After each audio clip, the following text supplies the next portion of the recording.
Hello dear students, welcome back to CSC tutorial. Class 10th का chapter 1 chemistry का chemical reactions and equations, इस chapter के MCQs आज हम इस वीडियो के अंदर करेंगे। तो जल्दी से सीएससी ट्यूटोरियल को सब्सक्राइब कर दो और वीडियो अच्छी लगेगी तो लाइक कर देना। फर्स्ट क्वेश्चन जो है उसके अंदर आपको दिया हुआ है कि जो मैग्नीशियम रिबन है, ये आपको एक्सपेरिमेंट करके दिखाया हुआ है कि एक बर्नर के थ्रू मैग्नीशियम रिबन को जलाया जा रहा है जिसको कि टोंग से पकड़ा गया। तो जो ये ग्लास है, जो कांच की नीचे डिश रखी हुई है, उसके ऊपर मैग्नीशियम ऑक्साइड जो है वो आपको ऑब्टेन हुआ है। जिसका फर्स्ट क्वेश्चन जो है उसके अंदर कहा गया है which of the following is correct observation of the reaction shown in the above setup. ये जो ऊपर सेटअप दिया गया था इसके अंदर आपको क्या ऑब्जर्वेशन मिल रही है। Brown powder of magnesium oxide is formed, कि इसके अंदर क्या ब्राउन पाउडर मैग्नीशियम ऑक्साइड का वो फॉर्म हुआ है। B part is colourless gas which turns lime water milky is evolved, यानी कि जो ऐसी गैस ऐसी कलरलेस गैस जो कि लाइम वाटर मिल्की कलर में चेंज कर दे, वो इसमें से रिलीज हुई है। C part is magnesium ribbon burns with brilliant white light and D part is reddish brown gas with the smell of burning sulphur has evolved. अब यहाँ पे सल्फर तो है ही नहीं, कलरलेस गैस भी नहीं मिल रही है, तो आपके पास में आंसर क्या बच रहा है? That is magnesium ribbon burns with a brilliant white light. So it's correct answer is C, magnesium ribbon burns with a brilliant white light. Magnesium ribbon जो है वो एक ब्रिलियंट, आपने आपके स्कूल में जब एक्सपेरिमेंट हुआ होगा तब भी आपने देखा होगा कि जब मैग्नीशियम रिबन को जलाया जाता है तो बहुत ज़्यादा तेज़ वाइट कलर की लाइट निकलती है उसमें से। Second question is which of the following is an example of simple displacement. Second question के अंदर आपको पूछा है कि इन जो चार ऑप्शंस आपको दिए इनमें से कौन सा एग्जाम्पल ऐसा है जो सिंपल डिस्प्लेसमेंट को रिप्रेजेंट करता है। A electrolysis of water, B burning of methane, C the reaction of metal with an acid, or D the reaction of two salt solution to form precipitate। तो इसमें से कौन सा है इसका करेक्ट आंसर? जो सिंपल डिस्प्लेसमेंट को show करता है that is the reaction of metal with acid. Metal का जो एसिड के साथ रिएक्शन है that is an example of simple displacement. Now the third question. In the third question which of the following is a necessary condition for all chemical reactions. जो आपको नीचे options दिए गए हैं इनमें से आपको बताना है कि कौन सी ऐसी कंडीशन है जो बहुत ज़्यादा रिक्वायर्ड रहती है किसी भी एक केमिकल रिएक्शन के अंदर। A reactant should be in the same state, B energy should be supplied to the reactant, C the reactant should be at same temperature, D there should be physical contact between the reactant. So बच्चा इसका correct answer क्या है? It's correct answer is D, there should be the physical contact with the reactants. यानी कि जब तक reactant जो है वो आपस में किसी एक फिजिकल कांटेक्ट में नहीं होंगे, एक दूसरे के साथ मिलेंगे ही नहीं, तो फिर जो है केमिकल रिएक्शन होगी कैसे? उस तरीके से। So it's correct answer is that necessary condition for all chemical reaction is that physical contact between the reactants to react. Now the fourth question. In the fourth question they are asking given below is the balanced chemical equation for the thermal decomposition of lead nitrate। अब यहाँ पे आपको lead nitrate की thermal decomposition के बारे में बोला है। Which of the following information does the coefficient of PbO that is lead oxide and NO2 which is, so यहाँ पे क्या है, which of the following information does the coefficient of lead oxide and nitrogen dioxide in the equation second and third respectively tell us. 2 and 4 respectively tell us. 2 and 4 का मतलब क्या है? यहाँ पे जो दिया गया है कि आपको ये जो आगे यहाँ पे ये लगे इनसे आपको क्या इन्फॉर्मेशन मिल रही है, ठीक है? तो इसके ऑप्शंस देख लेते हैं आप। So in its first option it is said the ratio of number of moles produced of two substances, B part is the ratio of the number of atoms in the two substances, C part is the ratio of the mass produced of the two substances and D part is the ratio of the density of two substances। इनमें से क्या चीज़ है? 2 and 4 किस चीज़ को represent कर रहा है? अब इसका करेक्ट आंसर है the ratio of the number of moles produced of two substances, यानी कि जो दो सब्सटेंसेस के द्वारा जो नंबर ऑफ मोल्स प्रोड्यूस हुए उस चीज़ को ये रिप्रेजेंट करता है। इसका क्या मतलब है कि यहाँ पर आपका ये दो मॉलिक्यूल्स जो हैं वो लेड नाइट्रेट के यूज़ करने पे, it means that the 2 molecules of lead nitrate use करने पे आपके पास में 4 मॉलिक्यूल्स जो हैं वो नाइट्रोजन डाइऑक्साइड के फॉर्म हुए। Now let us move to the fifth question. Reema took 5 ml of lead nitrate solution in a beaker and added approximately 4 ml of potassium iodide solution to it. What would she observe? अब इसके अंदर अगर एक 5 ml lead nitrate solution के अंदर उसने जो है 4 ml पोटेशियम आयोडाइड जो है उसको मिक्स ऐड किया है, तो उसका रिएक्शन जो है वो किस टाइप से होगी, क्या उसका रिजल्ट मिलेगा. So it's option is first solution turn red, B is yellow precipitate was formed, C is white precipitate form, D reaction mixture becomes hot. So it's correct answer is कि जो lead nitrate है उसकी और potassium iodide की mixture होने से इसका answer क्या हो जाएगा, आपका येलो प्रेसिपिटेट फॉर्म हो जाएगा. इस चीज़ का ध्यान रखना है, कई बार एग्जाम्स में ऐसे क्वेश्चंस आते हैं. ये आपका CBSE का लास्ट ईयर का जो सैम्पल पेपर था उसमें भी ये क्वेश्चन दिया गया था. बच्चा आप 6 क्वेश्चन करते हैं. 6 क्वेश्चन के अंदर आपको बोला है a student took sodium sulphate solution in a test tube and added barium chloride. एक किसी बच्चे ने सोडियम सल्फेट का सॉल्यूशन और बेरियम क्लोराइड के सॉल्यूशन को मिलाया है. He observe that an insoluble substance has formed.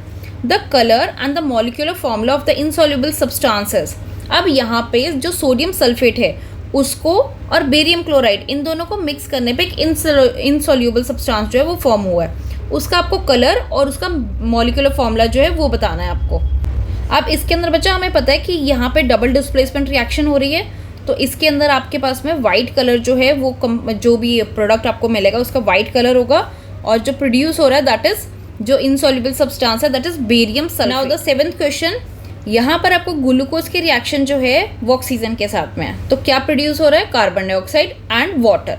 ये एक बैलेंस केमिकल इक्वेशन है. तो उन्होंने पूछा आपसे the above reaction is an या एन, यानी कि ये रिएक्शन जो है वो क्या है, डिस्प्लेसमेंट है, एंडोथर्मिक है, एक्सोथर्मिक है, neutralisation reaction.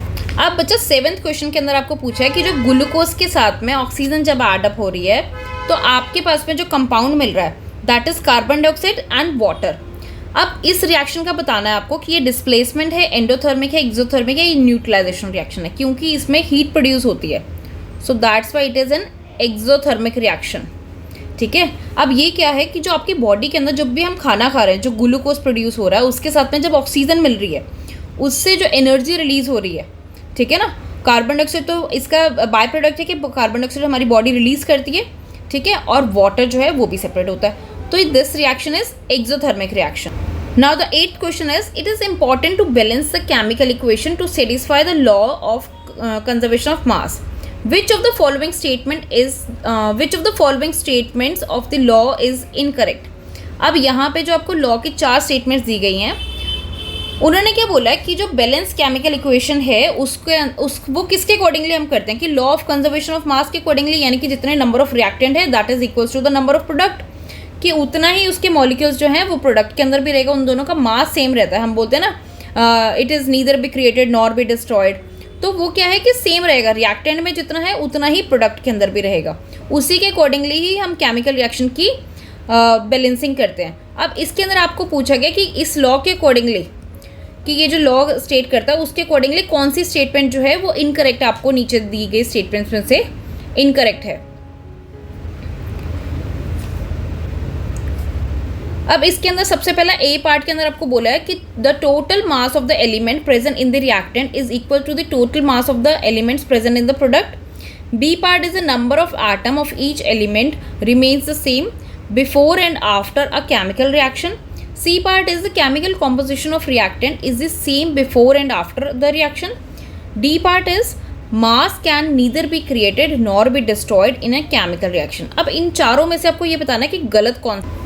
In this C part is the incorrect one, जिसके अंदर आपको बोला गया कि जो केमिकल कॉम्पोजिशन है किसी भी रिएक्टेंट की is same before and after the reaction, कि उसकी केमिकल कॉम्पोजिशन पहले भी सेम रहती है और बाद में भी जो प्रोडक्ट फॉर्म हुआ वो रिएक्शन के अंदर सेम रहती है. ऐसा नहीं होता है, इट चेंजेस. ठीक है, केमिकल कॉम्पोजिशन जो है वो चेंज होती है. They are asking which one of the following reaction is categorised as thermal decomposition reaction. इन चारों में से थर्मल डिकम्पोजिशन रिएक्शन कौन सी है? अगर आपको पता है तो फटाफट से कमेंट्स में लिख के बताओ. This is your electrical decomposition. B और सी जो है ये दोनों की दोनों जो हैं वो आपके फोटोलिटिक हैं. फोटोलिटिक. बच्चा आपके पास में this one, so this is your thermal decomposition. अब इसको लर्न करने का इजी तरीका क्या है, हम इसको पेट से लर्न करते हैं ना, that means photolytic, electrolytic and thermolytic. बच्चा 10th क्वेश्चन में आपसे क्या पूछ रहे हैं यहाँ पर आपको रिएक्शन दी गई है, अब आपसे पूछ रहे हैं कि ये किसका एग्जाम्पल है, डिस्प्लेसमेंट का, डबल डिस्प्लेसमेंट का, न्यूट्रलाइजेशन का, ये कॉम्बिनेशन का। नीचे आपको डबल डबल ऑप्शंस दिए गए हैं कि ये किस चीज़ का एग्जाम्पल है। यहाँ पे देखो इसके साथ NO3 था जो कि इधर जाके इसके साथ अटैच हो चुका है, ठीक है, और इसके साथ में जो OH था वो इधर वाटर की तरह सेपरेट हो चुका है। तो उसके अकॉर्डिंगली आपको ये बताना है कि ये किस चीज़ का एग्जाम्पल है इन सब में से। और बेस की रिएक्शन है, एसिड बेस की रिएक्शन जो है वो आपकी न्यूट्रलाइजेशन रिएक्शन रहती है, ठीक है, और क्योंकि इन दोनों के कंपाउंड्स आपस में स्विच कर रहे हैं, चेंज हो रहे हैं, तो this is double displacement also. तो इसका करेक्ट आंसर क्या हो गया आपका B part. So it's correct answer is B, that means it is an example of double displacement and neutralisation reaction. Burning magnesium ribbon is brought in the gas jar of carbon dioxide. Which of the following is correct? इन चारों options में से क्या क्या चीज़ correct है? अगर magnesium जलते हुए magnesium ribbon को अगर हम कार्बन डाइऑक्साइड के भरे हुए जार के पास लेकर जाते हैं तो क्या होगा? इसका आंसर फटाफट से इसके ऑप्शंस चेक कीजिए, तो उसके अकॉर्डिंगली आप बताइए कि क्या हो सकता है। बच्चा इसका पहला क्या है कि एक तो वो रिबन जलता रहेगा, इट कीप्स ऑन बर्निंग। दूसरा क्या है, although carbon dioxide is non supporter of combustion but burning magnesium breaks the carbon dioxide into carbon and oxygen. इसने इसको दो में ब्रेक कर दिया। Now this oxygen will help it in burn, इसी के कारण ये जलता रहेगा। तो इसके ऑप्शन क्या हो गया आपका बी पार्ट, जिसमें आपको फर्स्ट और थर्ड पार्ट बोला गया, that first and third is correct one. Now let us move to the 12th question. In this 12th question, they are asking what is observed when a solution of potassium iodide is added to silver nitrate solution। अगर मैं potassium iodide के solution को silver nitrate के साथ में mix करती हूँ तो फिर क्या रिएक्शन होगी? It's answer is yellow precipitate of silver iodide is formed. यहाँ पे क्या होगा, अगर मैं पोटेशियम आयोडाइड को सिल्वर नाइट्रेट के साथ ऐड करती हूँ तो एक येलो प्रेसिपिटेट फॉर्म होगा सिल्वर आयोडाइड का। Okay, now let us move to the 13th question. ये आपके CBSE 2023 में भी आया था। Identify X, Y and Z in the following balance reaction. अब यहाँ पर आपको किसको आइडेंटिफाई करना है? ये जो बैलेंस नंबर हैं ये बैलेंसिंग के अकॉर्डिंगली, इसको आप सिंपल बैलेंस करके देखो, उसके अकॉर्डिंगली आपको नंबर्स पता चल जाएंगे। अब यहाँ पे क्या बचा, यहाँ पर आ जाएगा बैलेंसिंग पे 2, ये यहाँ पर भी 2 रहेगा और यहाँ पर हो जाएगा 4। So it's correct option is B. B is the correct option. आप इसकी नोटबुक के अंदर भी बैलेंसिंग आराम से लिख के कर सकते हो। Now the 14th question is which of the following is precipitation as well as double displacement reaction. अब इनमें से आपको बताना है कि ये जो नीचे आपको 4 रिएक्शंस दिए हैं इनमें से कौन सा ऐसा है जिसके अंदर प्रेसिपिटेशन भी है and it is a double displacement reaction also. One जिसके अंदर एक प्रेसिपिटेशन भी है and it is a double displacement reaction also, ठीक है। अब बच्चा अगर आप इसके रिएक्शंस को भी देखते हैं, यहाँ पे तो सिंपल कॉम्बिनेशन है, यहाँ पर आपका जो है डबल डिस्प्लेसमेंट नहीं सिर्फ डिस्प्लेसमेंट रिएक्शन है, और अगर ऊपर चेक करें तो ये डबल डिस्प्लेसमेंट था, but this one is your precipitation and double displacement. Now in the 15th which of the following reaction will not take place. इनमें से कौन सी रिएक्शन ऐसी है जो नहीं हो, so it is zinc and magnesium sulphate, ये वाली रिएक्शन नहीं हो सकती है। So it's correct option is C, that this reaction cannot happen or that reaction cannot take। अब ये रिएक्शन हो क्यों नहीं सकती है? क्योंकि जब मैंने रिएक्टिविटी सीरीज के बारे में आपको बताया था वहाँ पे हमने बताया था कि जो because zinc is least reactive than magnesium, तो इसी की वजह से उसको डिस्प्लेस नहीं कर सकता है। तो यहाँ पे इसी के कारण ये रिएक्शन जो है वो टेक प्लेस नहीं हो सकती है। Now in the 16th question, when hydrogen sulphide gas is pass through a blue solution of copper sulphate. अब जब हाइड्रोजन सल्फाइड गैस को एक कॉपर सल्फेट के सॉल्यूशन, हाइड्रोजन सल्फाइड गैस है कॉपर सल्फेट के सॉल्यूशन से पास किया है, तो अब black precipitate of copper sulphide is obtain and the sulphuric acid so formed remains in the solution. The reaction is an example of, ये reaction जो है वो किस चीज़ की एग्जाम्पल है? कॉम्बिनेशन की, डिस्प्लेसमेंट की, डीकम्पोजिशन की या डबल डिस्प्लेसमेंट की? क्योंकि यहाँ पे हाइड्रोजन के साथ सल्फाइड था, वो वहाँ से सेपरेट हुआ है, कॉपर के साथ चला गया, कॉपर के साथ जो सल्फेट था उसने अलग से एसिड फॉर्म किया है, तो ये एग्जांपल है आपके डबल डिस्प्लेसमेंट रिएक्शन की। Okay, in the 17th question, which of the following is a thermal decomposition reaction. हमने अभी पहले भी किया था एक थर्मल डीकम्पोजिशन का। अब आपको बताना है 17th के अंदर इन चारों ऑप्शंस में से कौन सा ऐसा है जिसके अंदर थर्मल डीकम्पोजिशन हो रही है। So it's correct option is the C part, ठीक है। इस ऑप्शन के अंदर जो है जो सी पार्ट है इसके अंदर आपकी थर्मल डिकम्पोजिशन रिएक्शन का ये एग्जाम्पल है। In 18th question, calcium oxide reacts vigorously with water to produce slake lime. This reaction can be classified as combination exothermic, endothermic या ऑक्सीडेशन। इनमें से जो है वो करेक्ट ऑप्शन कौन से हैं ये आपको बताना है। एक तो बच्चा ये कॉम्बिनेशन का भी एग्जाम्पल है, और क्योंकि इसमें से हीट प्रोड्यूस होती है, so this is an example of exothermic also. So it's correct option is D, combination and exothermic reaction. Now in the 19th question, in a double displacement reaction such as the reaction between sodium sulfate solution and barium chloride solution, क्या होता है इसके अंदर? A, exchange of atom takes place, B, exchange of ions takes place, C, precipitate is produced, और D, an insoluble salt is produced. तो उसके accordingly आपको इसका करेक्ट ऑप्शन बताना है कि इन चारों में से कौन कौन सी चीज़ें होती हैं। इसका करेक्ट ऑप्शन है डी, क्योंकि इसके अंदर जो है आपका एक्सचेंज ऑफ आयंस भी हो रहा है, इसमें एक प्रेसिपिटेट भी फॉर्म हो रहा है, और इसके अंदर एक इनसॉल्यूबल सॉल्ट जो है ये भी प्रोड्यूस हो रहा है। Now in the 20th question, the brown gas evolved on heating of copper nitrate is. अब ब्राउन कलर की जो गैस रिलीज होती है कॉपर नाइट्रेट को हीट करने पे, वो कौन सी है? That is your nitrogen dioxide. In 21 question, zinc reacts with silver nitrate to form which compound. Zinc जो है जब सिल्वर नाइट्रेट के साथ रिएक्शन करता है तो कौन सा कंपाउंड फॉर्म होता है? चारों में से आपको ऑप्शन बताना है। So it's correct option is A. Zinc जब सिल्वर नाइट्रेट के साथ रिएक्शन करता है then it forms zinc nitrate. So it's correct option is A, which is zinc nitrate जो है वो कंपाउंड इसमें फॉर्म हो रहा है। Now in the 22nd question,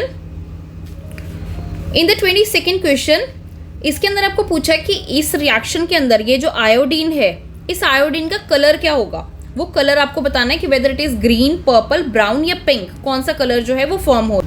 अब इसके अंदर जो है जो आयोडीन का कलर है that is B, purple colour जो है वो फॉर्म होगा। इस रिएक्शन के अंदर आयोडीन का कलर जो है वो पर्पल कलर में फॉर्म होगा। 23rd, on heating solid lead nitrate in a test tube we observe. अगर हम सॉलिड लेड नाइट्रेट को एक टेस्ट ट्यूब के अंदर हीट करते हैं तो क्या उसके इनमें से कौन सा जो ऑब्जर्वेशन है वो सामने आएगी? इन चारों में से आपने उसका करेक्ट ऑप्शन बताना है। ये आपका लास्ट ईयर जो है इस मतलब 2023 के अंदर जो बोर्ड एग्जामिनेशन बच्चों ने अपीयर किया है, तो जो DOE का प्री बोर्ड का पेपर था उसके अंदर ये क्वेश्चन पूछा गया। जब हम सॉलिड लेड नाइट्रेट को टेस्ट ट्यूब के अंदर हीट करेंगे तो उसके अंदर से ब्राउन कलर के फ्यूम्स जो हैं यानी कि धुआं जो है वो प्रोड्यूस होगा। सो आई होप बच्चों आपको आज की ये वीडियो अच्छी लगी हो। अगर आपके कोई भी डाउट्स या सजेशंस हैं तो प्लीज़ मुझे कमेंट्स में लिख के पूछ सकते हैं। आपने अगर अभी तक CSE ट्यूटोरियल को सब्सक्राइब नहीं किया तो प्लीज़ सब्सक्राइब करो। वीडियो अच्छी लगी है तो लाइक करो और अपने फ्रेंड्स के साथ भी ज़रूर शेयर करना। Keep watching, keep learning. Bye.